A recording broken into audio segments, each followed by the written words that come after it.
Jadi penyakit campak ini adalah salah satu penyakit menular. Ya, kalau dalam kategori penyakit menular ini adalah penyakit menular yang dapat dicegah dengan imunisasi atau PD3I. Jadi penyakit campak disebabkan oleh virus. Ya. Masa inkubasinya 2 sampai 7 hari. Ya. Satu kasus campak itu beresiko menularkan ke 17 orang anak. Bahaya juga ini Pak Kabit. Jadi memang tingkat virulensinya tinggi. Jadi satu pasien campak itu berisiko kepada 17 orang kontak-kontaknya ya untuk tertular. Kami biasanya koordinasi dengan pemerintah setempat. Ya, ada Bapak Kepala Desa, kami sampaikan Ibu Ketua Tim Penggerak PKK di masing-masing desa dan kelurahan, tokoh-tokoh masyarakat. Kalau di Bulukumba ini publik perlu gambaran yang jujur dan utuh tentang situasi yang sebenarnya Pak Kabit. Seberapa serius kondisi campak di Bulukumba saat ini? Apakah sudah masuk kategori kejadian luar biasa atau KLB? Ini yang meninggal ya. Meninggal. Ada meninggal itu di daerah Sepang, di daerah Sepang dengan Kajang. Ya, ada 2 kasus. Ya, semua di bawah 5 tahun.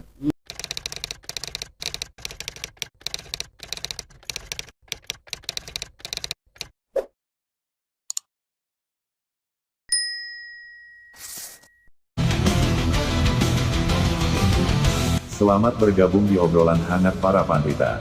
Persembahan Bulukumba TV. Di sini, kita percaya inspirasi tidak punya batas, karena pelajaran bisa datang dari mana saja. Dari kisah kecil, perjalanan panjang, bahkan dari obrolan sederhana. Banyak yang merasa hebat namun enggan berbagi, tapi tamu kita kali ini berbeda. Ia hadir untuk menyalakan semangat lewat cerita nyata yang penuh makna.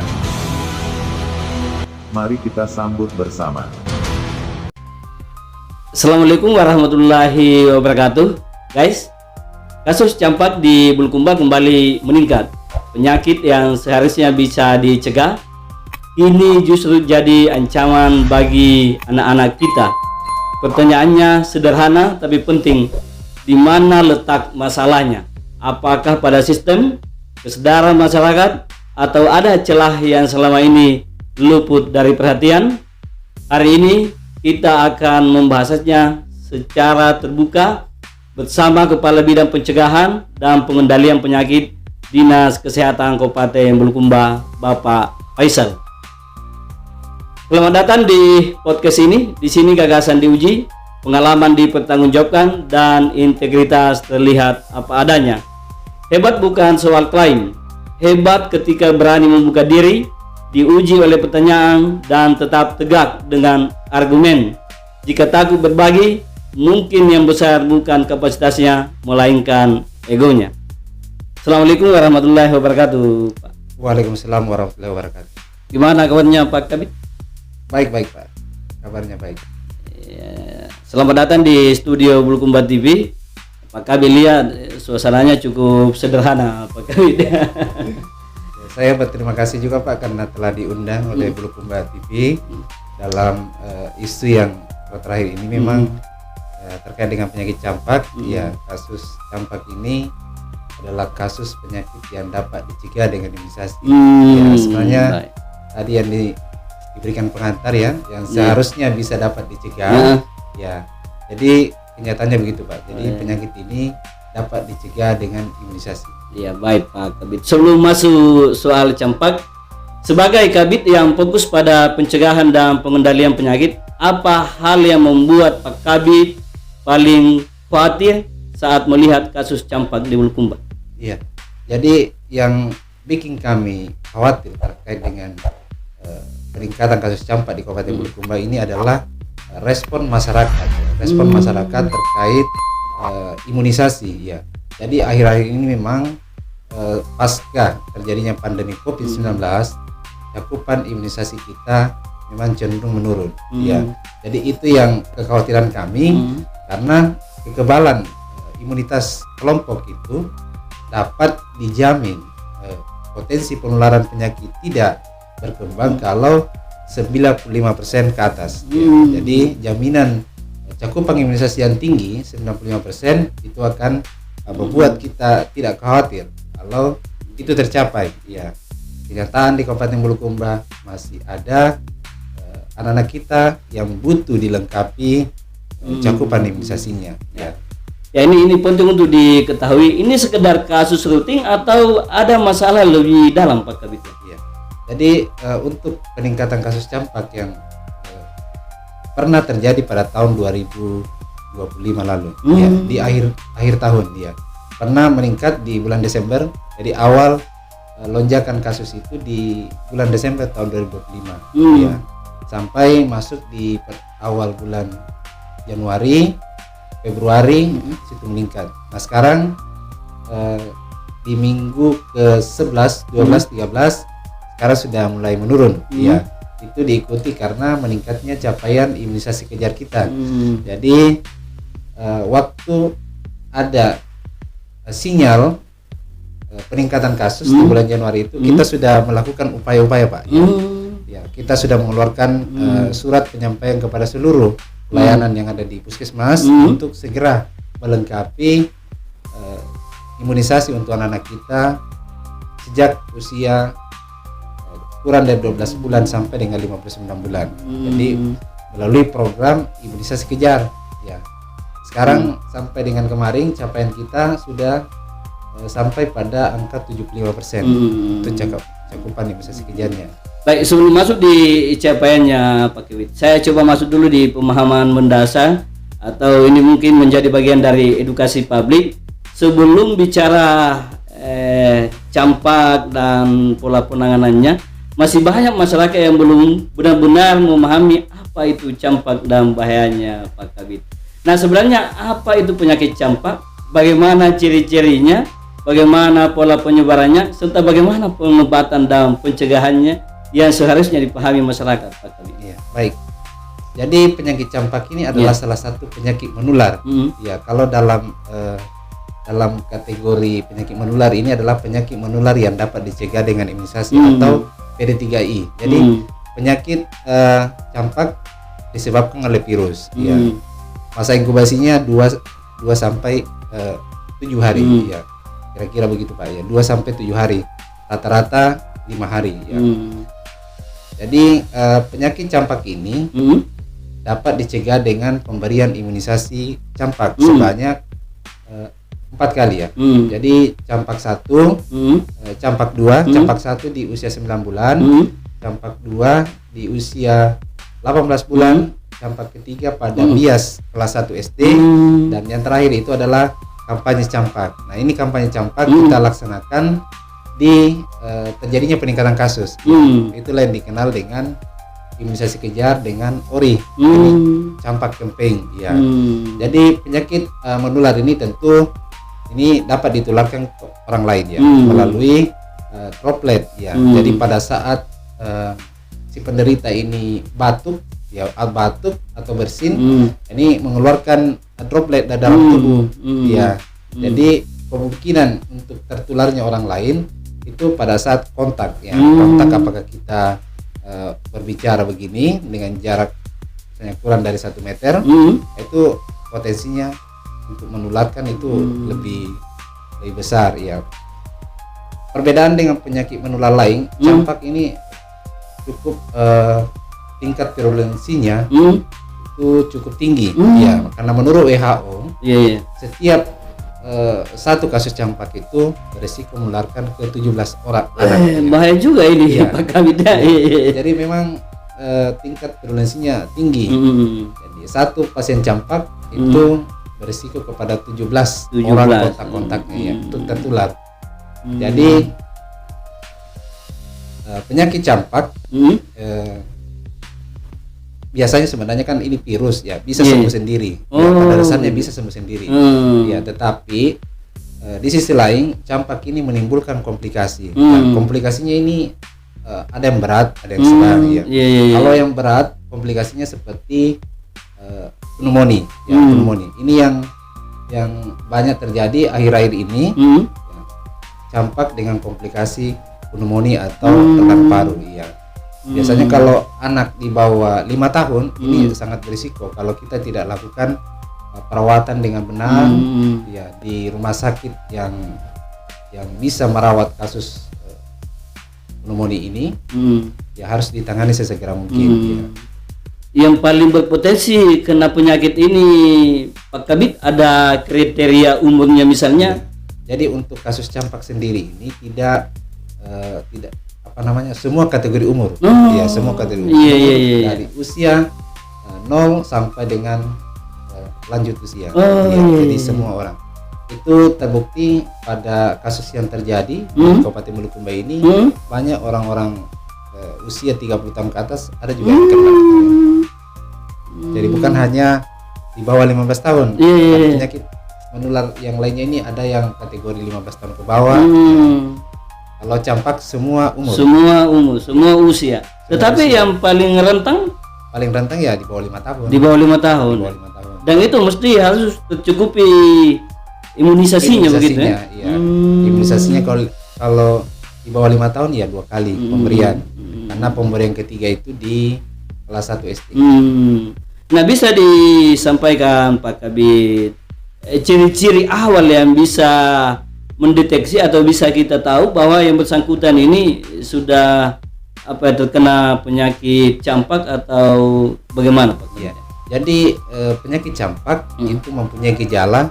Yang pertama adalah anak-anak penderita biasanya mengalami demam. Mengalami demam. Dan gejala kedua, setelah dia mengalami demam itu biasanya timbul ras ya. Jadi ras ini ruam merah pada kulit yang biasa di sekitar muka dan sebagian badan dan di semua badan. Ya, biasanya keluar ini ruam merah ini atau ras yang biasa dikenal dengan ras ini biasanya akan hilang secara permanen itu pada hari ke-28. Ya, hari ke-28 biasanya akan berangsur-angsur menghilang. Ya, gejala ketiga yang biasa dijumpai juga adalah konjungtiva atau mata merah. Dijumpai dengan mata merah. Jadi itu 3 gejala khas untuk penderita campak.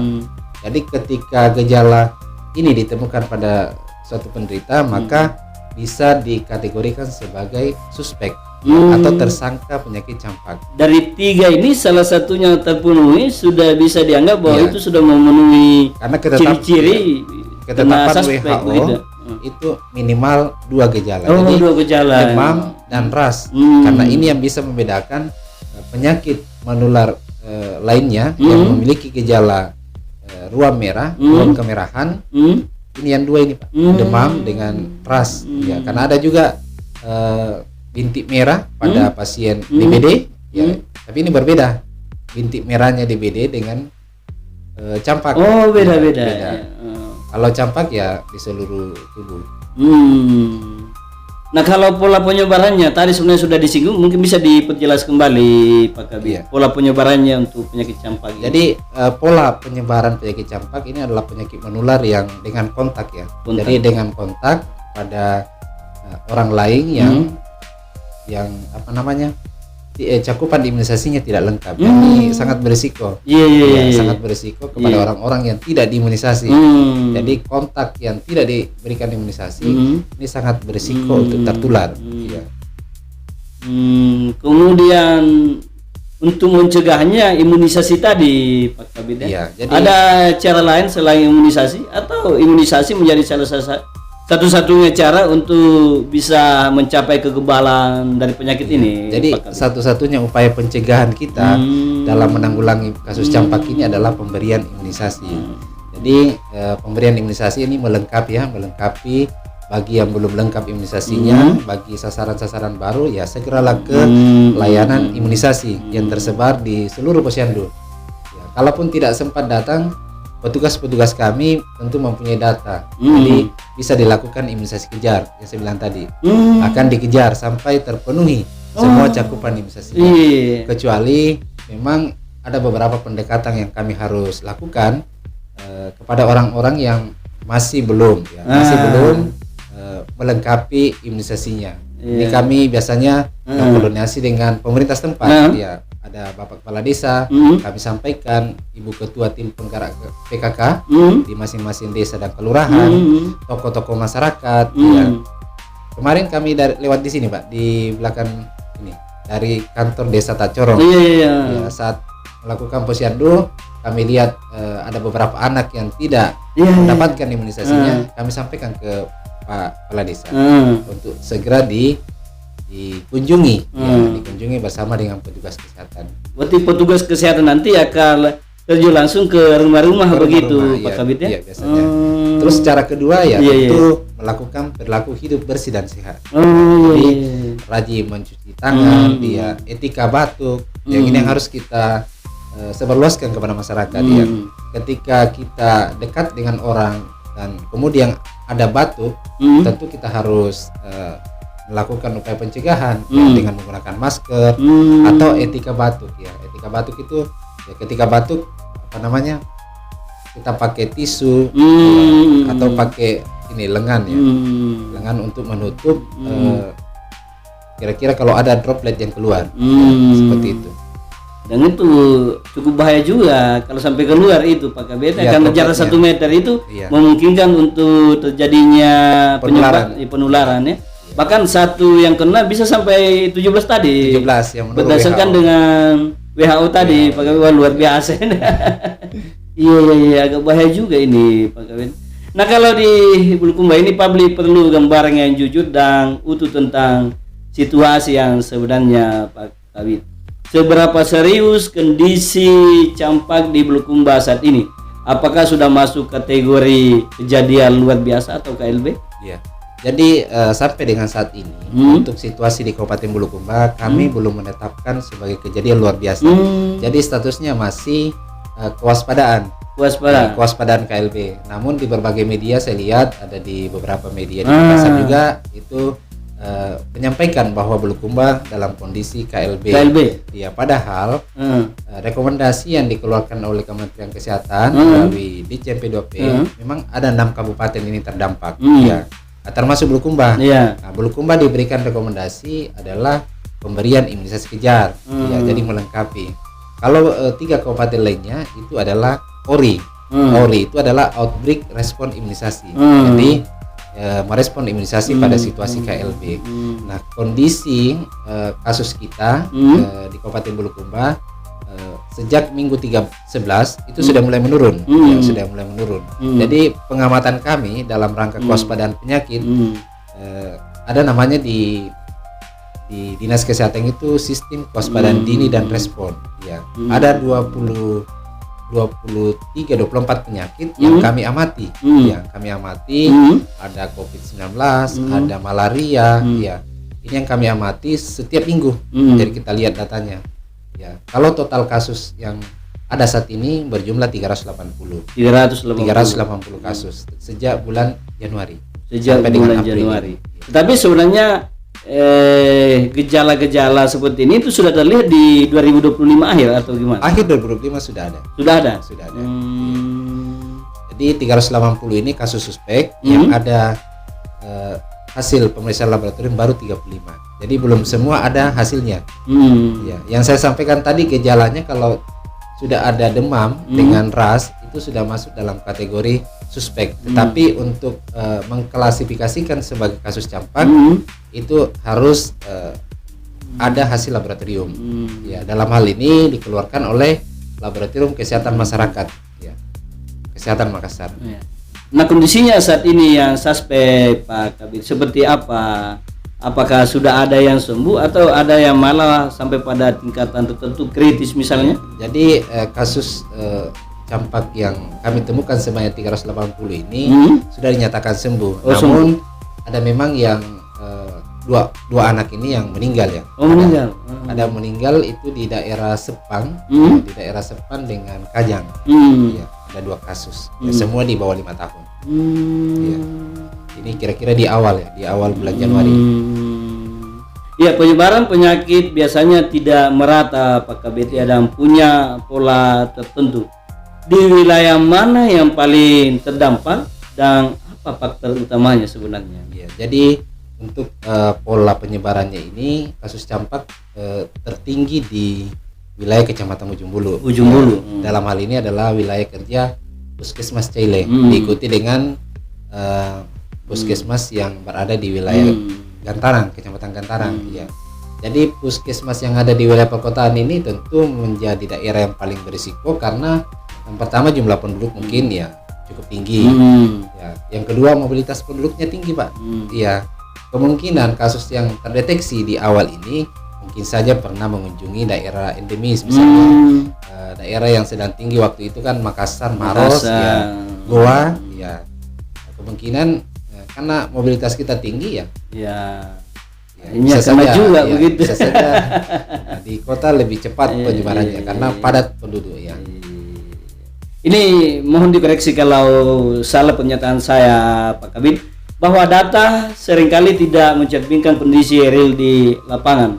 Nah, apakah ada kemungkinan banyak kasus campak yang tidak terlaporkan atau bagaimana, Pak Kabid? Jadi kasus campak kami itu sistem pencatatan yang kami gunakan memang berbasis elektronik ya. Semua kasus sekarang berbasis elektronik. Jadi by name itu di input di sistem SKDR kami, sistem kewaspadaan dan respon berbasis fasilitas pelayanan kesehatan. Jadi semua fasilitas pelayanan kesehatan yang ada di Bulukumba itu sudah terkoordinasi dengan baik dengan dinas kesehatan. Jadi termasuk di rumah sakit swasta di sini, Yasira, itu sudah masuk semua datanya. Nah, bagaimana dengan pelaporan yang bersumber di masyarakat? Ya, kami punya metode dalam penemuan kasus, yaitu penyelidikan epidemiologi. Nah, setiap satu kasus penyakit menular kita lakukan penyelidikan epidemiologi. Nah, salah satu tujuan itu adalah untuk mencari kasus tambahan. Ya, untuk menentukan penyebabnya, dari mana dia mendapatkan kasus ini. Nah, dari situ hasil-hasil itu kita bisa melihat bahwa terjadi penularan, dan akan dilakukan upaya-upaya untuk memutus rantai penularan tersebut. Nah, pada saat Pak Kabid ada informasi atau ada yang sudah suspek dengan penyakit campak ini, pada saat itu angka imunisasi berada di angka berapa sebenarnya, Pak Kabid? Ya, berangkat dari angka berapa sampai kemudian mencapai berapa sekarang? 75%. Nah, itu awalnya ya sekitar Januari mungkin, Pak Kabid, itu di angka berapa sebenarnya saat itu? Kalau cakupan imunisasi MR tahun 2025 itu 80%. 80% penyakit campak ya. Anak-anak yang diimunisasi campak. 2026 Januari berapa waktu itu? Kan ini panjang, Pak, sampai Desember nanti. Oh gitu ya. Ya. Jadi masih ada yang akan mendapatkan imunisasi nanti, ya, anak yang baru lahir. Ya, jadi capaian tentu di triwulan pertama ini belum sampai ke 80%. Ya. Yang angka 78 per hari ini begitu. Kalau yang tadi yang 75% itu 75 yang dikejar. Yang dikejar. Tadi kan 80 capaiannya. Yang 20 itu, yang 20% itu anak-anak yang tidak diberikan imunisasi, itu kira-kira baru 75 yang dicapai saat ini. Jadi masih ada berapa persen lagi? Iya, masih ada yang dikejar itu. Masih ada yang dikejar. Karena kami diberikan kesempatan sampai Mei untuk melengkapi cakupan imunisasinya. Nah, ini Pak Kabid, kenapa masih ada anak yang tidak mendapatkan imunisasi? Apakah karena akses edukasi atau ada kepercayaan tertentu di kalangan masyarakat bahwa imunisasi itu tidak penting seperti itu, Pak Kabid? Ya, jadi dari hasil penelusuran kami, karena sering-sering kami lakukan penelusuran ke bawah ini, namanya rapid penilaian cepat imunisasi. Ya, terhadap anak-anak yang tidak diberikan imunisasi, kami ingin tahu apa sebenarnya masalahnya, sehingga mereka tidak mau imunisasi. Jadi banyak hal sebenarnya yang mereka sampaikan, termasuk juga faktor kesibukan. Kalau di kampung-kampung ini, di daerah di pedesaan, ada kesibukan orang tua, ya. Ada juga beberapa pandangan yang memang tidak mau diimunisasi. Tidak mau diimunisasi. Tapi tidak memberikan alasan yang jelas juga kepada kami. Iya. Hanya menyampaikan bahwa tidak mau diimunisasi. Tidak mau diimunisasi. Ya. Ada juga yang ya rata-rata itu Pak sibuk di jam kerja. Nah, padahal layanan kami di Kabupaten Bulukumba ini semua posyandu kami sudah siapkan.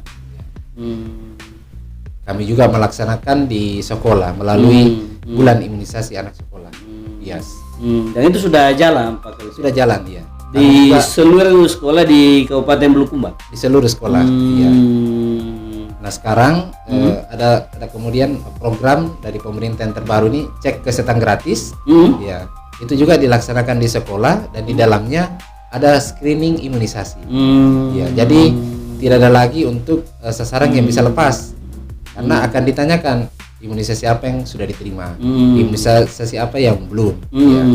Itulah dasar kami melakukan imunisasi kejar. Iya, peran tenaga kesehatan di garis depan tentu sangat krusial Pak Kabid ya. Pertanyaannya adalah sejauh mana tenaga kesehatan kita mampu mendeteksi dini dan merespon kasus campak di Bulukumba ini. Iya.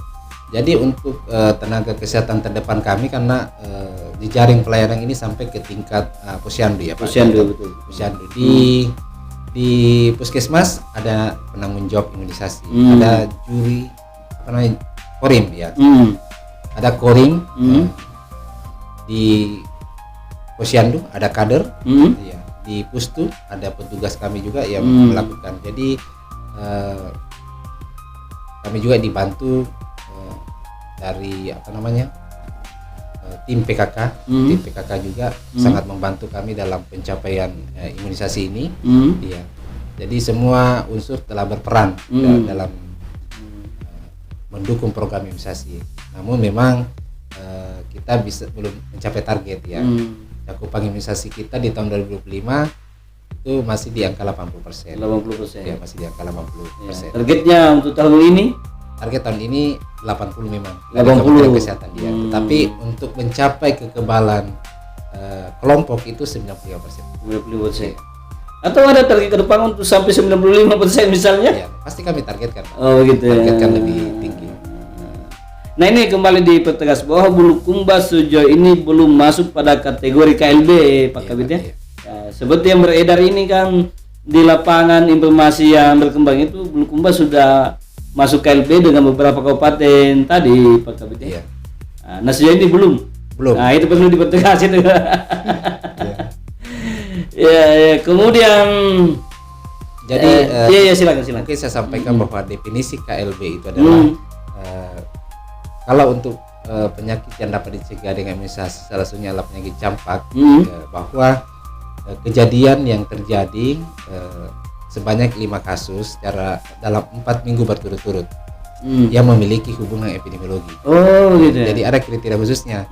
Jadi ketika misalnya dalam 4 minggu berturut-turut ini belum mencukupi 5 kasus, itu tidak bisa KLB. Atau di 5 kasus ini tidak ada hubungan epidemiologi. Artinya kasus yang pertama tidak pernah kontak dengan kasus kedua, ya. Jadi masing-masing berdiri sendiri, ya, tidak berada dalam satu klaster. Berarti itu tidak bisa dikategorikan sebagai kejadian luar biasa. Kecuali kalau sudah satu klaster itu sudah masuk KLB. Jadi kami sudah membuat pemetaannya ini untuk semua desa di Kabupaten Bulukumba.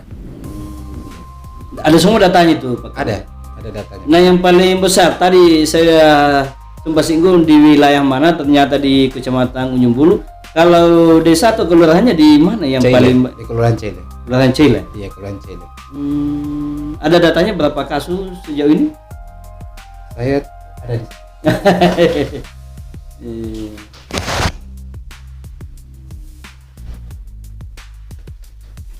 Untuk Puskesmas Cile 81 kasus ya. 81 Tapi kasus. Untuk di Kelurahan Cile saya kurang tahu pasti secara detailnya ya di angka berapa. Tapi kami sudah buat pemetaannya.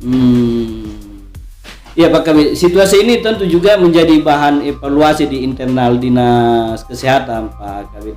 Nah, apakah Pak Kabid menilai respon Dinas Kesehatan selama ini sudah cepat atau tepat langkah yang sudah dilakukan Dinas Kesehatan beserta dengan organ-organ yang ada di bawahnya begitu? Jadi di awal setelah memang ada lonjakan kasus, karena kami kan mengamati setiap minggu. Jadi begitu ada sinyal 3 periode waktu Pak, kalau 3 periode waktu berarti 3 minggu berturut-turut sudah menunjukkan kenaikan 2 kali lipat, itu kita harus sudah menetapkan kewaspadaan. Nah di titik itu sebenarnya kami sudah mengeluarkan surat penyampaian dan surat edaran kepada seluruh pelayanan kesehatan untuk melakukan imunisasi kejar. Jadi kami sudah lakukan yang itu. Yang kedua, kami juga sudah melakukan penyebarluasan informasi melalui Dinas Kominfo. Kami sudah berkolaborasi dalam menghasilkan edukasi kepada masyarakat. Ini kami sudah lakukan ini. Iya. Ya, apa yang seharusnya bisa dilakukan lebih baik dari sebelumnya agar kasus ini tidak kemudian muncul lagi, Pak Kabid ya? Langkah-langkah yang perlu dilakukan maksud saya supaya kedepannya ini kasus ini tidak muncul, baru kemudian kita bergerak begitu. Ya. Ini kan terkesan bahwa muncul kasus, baru kemudian ada langkah-langkah yang dilakukan termasuk untuk meningkatkan imunisasi kejar tadi itu, Pak Kabid ya.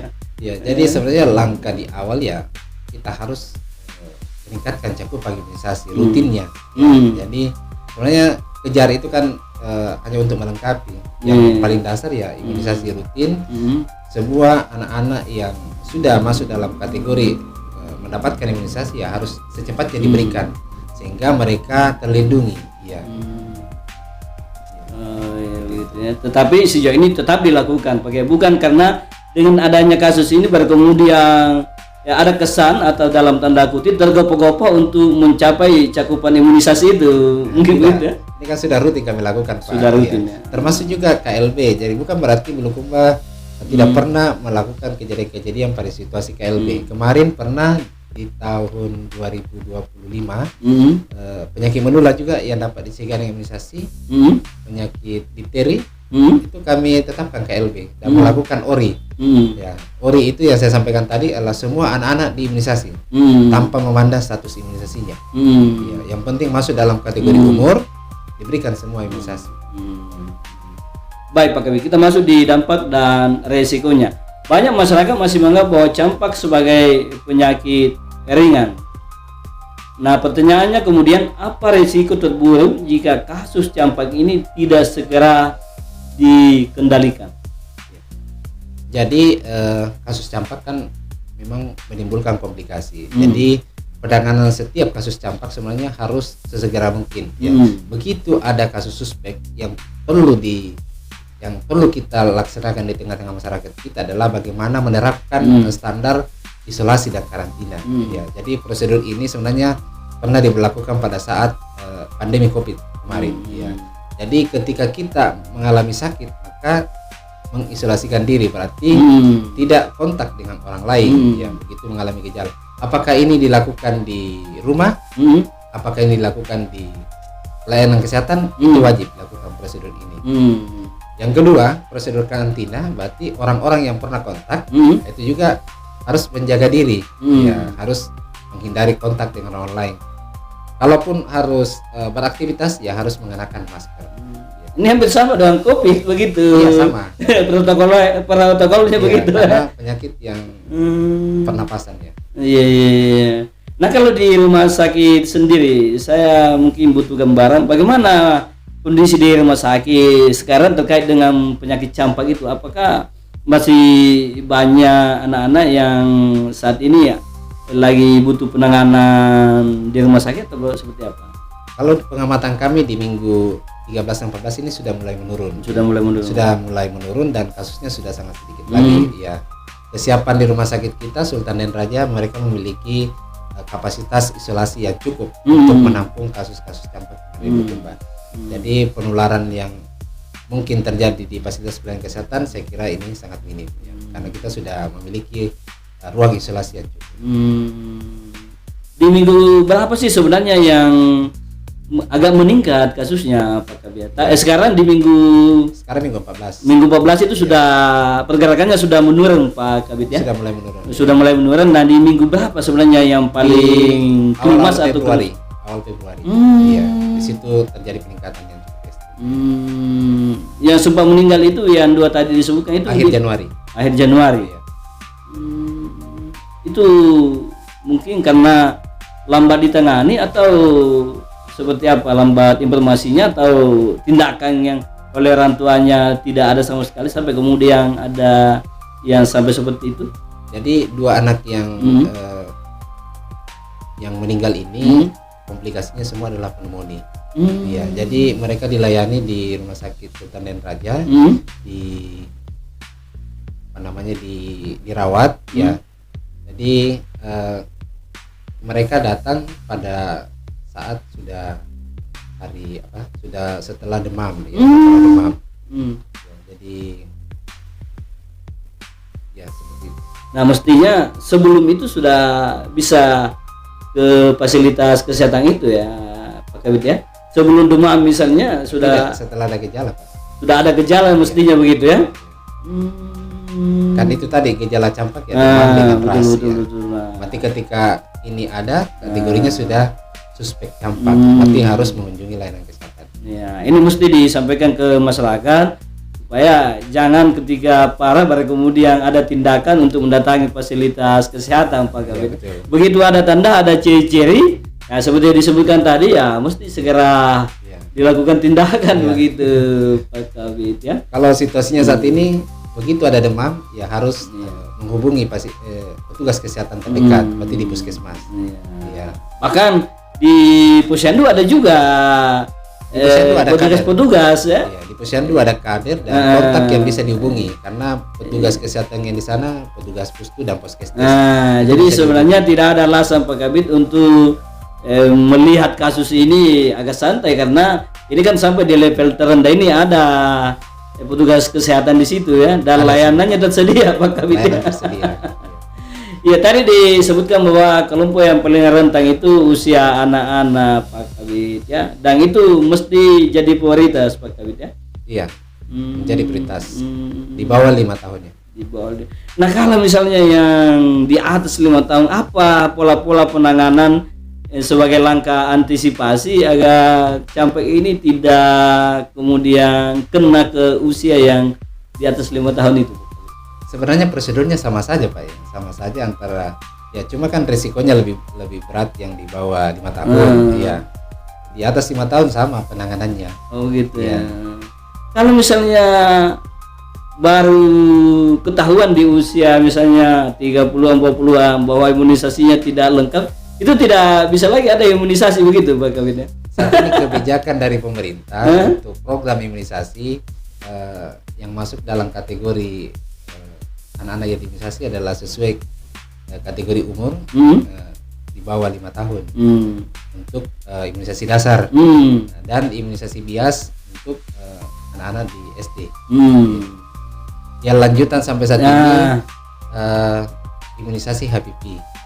Ya, ada imunisasi untuk mencegah kanker serviks.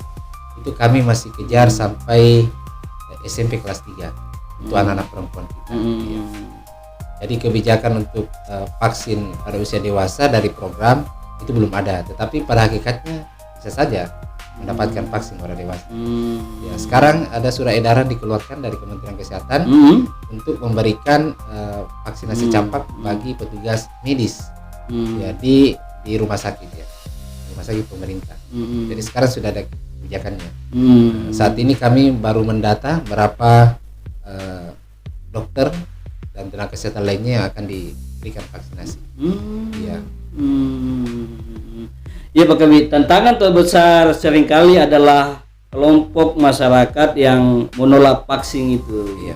Meskipun mungkin sudah diedukasi atau pendekatan-pendekatan tertentu, tetapi masih saja ada yang menolak. Nah, bagaimana langkah strategis dari Dinas Kesehatan untuk menghadapi masyarakat yang memang agak kekeh untuk menolak vaksin ini? Iya, jadi untuk langkah ini sebenarnya kami sudah banyak lakukan ya, termasuk menyampaikan kepada seluruh masyarakat terkait dengan kebijakan pemerintah 3 3 kementerian ya dalam sebuah surat keputusan bersama yang mewajibkan pemberian imunisasi bagi sasaran-sasaran kita. Ya, jadi sudah ada SKB 3 menteri nih Pak, antara Menteri Agama, Menteri Pendidikan dengan Kementerian Kesehatan. Ya, jadi dalam SKB ini tidak ada tawar menawar sebenarnya. Tidak ada meminta yang terjadi kan memberikan persetujuan kepada orang tua untuk diberikan imunisasi, sebenarnya tidak ada begitu ya, tidak ada. Dalam konsep penanggulangan penyakit ya anak-anak harus mendapatkan kekebalan ya. Nah itu wajib hukumnya, wajib.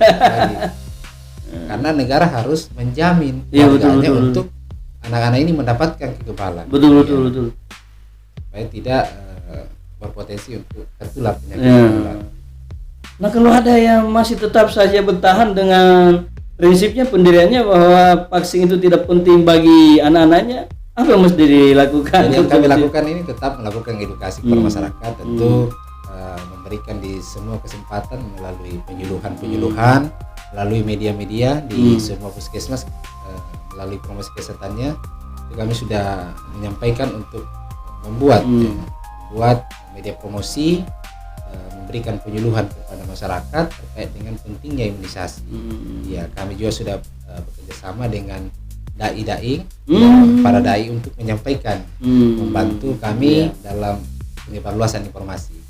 Ya terkait dengan itu ya kita sepakat bahwa penanganan wabah ini, penyakit ini tidak bisa hanya mengandalkan pemerintah Pak Kabid ya. Nah, seberapa penting tadi yang disebutkan ada dai, kemudian ada sekolah, bisa juga mungkin pemerintah desa dan kelompok-kelompok masyarakat lainnya. Nah, seberapa penting untuk mengatasi masalah campak ini? Ya, tentu unsur lintas sektor ini menjadi sebagian yang sangat penting. Sebenarnya sangat penting dalam konsep penanggulangan penyakit. Karena tanpa bantuan mereka, bagaimana kita mau menggerakkan sasaran untuk menghadirkan masyarakat kita di semua layanan-layanan kesehatan, baik itu di posyandu, di puskesmas, ya dalam program imunisasi ataupun mau mendapatkan pelayanan melalui cek kesehatan gratis, tentu peran dari lintas sektor. Ya, dalam hal ini pemerintah desa paling utama, karena yang paling dekat dengan masyarakat kan pemerintah desa. Betul.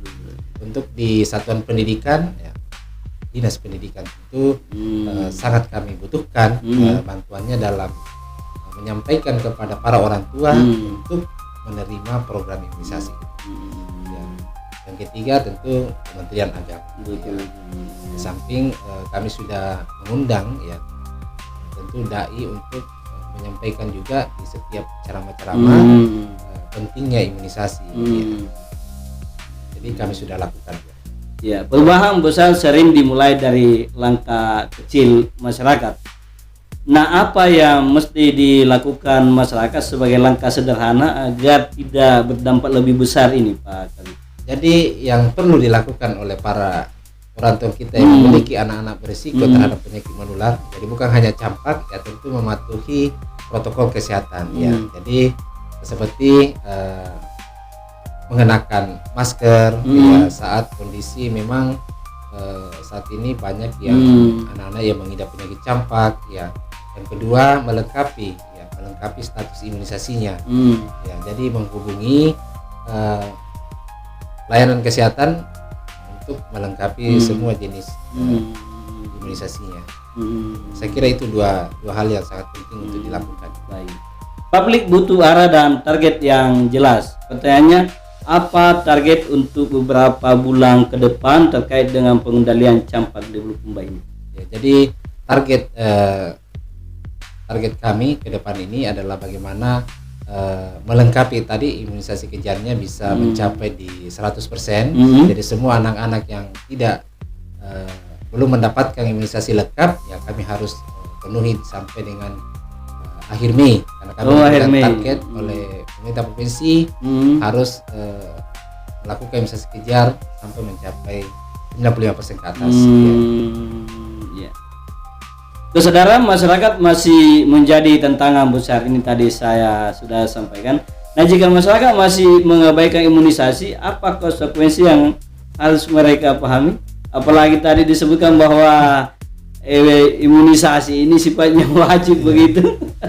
Jadi ketika Iya. imunisasi ini tidak mendapatkan respon yang baik di tengah-tengah masyarakat kita, tentu ancaman terbesar yang akan kami hadapi kembali adalah berulangnya kondisi saat ini. Misalnya kalau kondisinya saat ini meningkat kasus, bisa saja di tahun mendatang kembali lagi. Ya, kembali lagi kasus campak yang meningkat karena cakupan imunisasi yang belum terbentuk, ya, kekebalan komunitas belum mencapai 90%. Jadi itu ancaman terbesar kami. Ya, jadi setiap tahun kita harus menghadapi situasi ini. Ya, meningkat kasus campak. Ya. Nah, pertanyaannya kemudian, apakah kita harus pada posisi itu terus, Pak Kabit ya? Ya, tentu tidak. Tentu tidak ya. Ya, kita harus keluar dari masalah itu, Pak. Betul. Nah, kita sampai di sesi akhir diskusi kita, Pak Kabit. Tetapi saya yakin masih ada hal-hal yang belum saya tanyakan, belum saya explore terkait dengan campak ini. Mungkin bisa disampaikan, Pak Kabit. Iya. Jadi pada prinsipnya diskusi kita hari ini saya berterima kasih kepada undangan beliau karena ini sangat membantu kami dalam menyebarluaskan informasi, ya, terutama dalam rangka penanggulangan kasus penyakit menular ini yang saat ini kita hadapi adalah kasus penyakit campak, ya. Dan besar harapan kami ini dapat diketahui oleh masyarakat secara luas, dan bagaimana pentingnya imunisasi. Ya, pentingnya imunisasi harus kita kejar, harus kita lengkapi anak-anak kita, dan mudah-mudahan di tahun mendatang tidak ada lagi kasus yang berulang. Ya. Jadi kasus campak ini cukup di tahun 2026, dan di tahun mendatang kita lebih meningkatkan cakupan imunisasi kita. Ya, saya kira itu, Pak. Sudah cukup, Pak Kabit, atau masih ada hal-hal lain? Ya, baik Pak Kabit, terima kasih atas waktunya bisa hadir di tempat ini. Guys, saya sudah berdiskusi dengan Kabit Pencegahan dan Pengendalian Penyakit Dinas Kesehatan Kabupaten Bulukumba, Bapak Faisal. Ternyata banyak hal yang mesti kita pahami, mesti kita sadari. Tapi yang terpenting adalah campak ini ternyata luar biasa efeknya ke anak-anak, apalagi bagi anak-anak yang tidak lengkap imunisasinya, Pak Kabit, ya. Dan sebenarnya ya seperti yang disampaikan oleh Pak Kabit, tidak ada alasan sebenarnya untuk tidak melengkapi imunisasi bagi anak-anak kita, Pak Kabit, ya.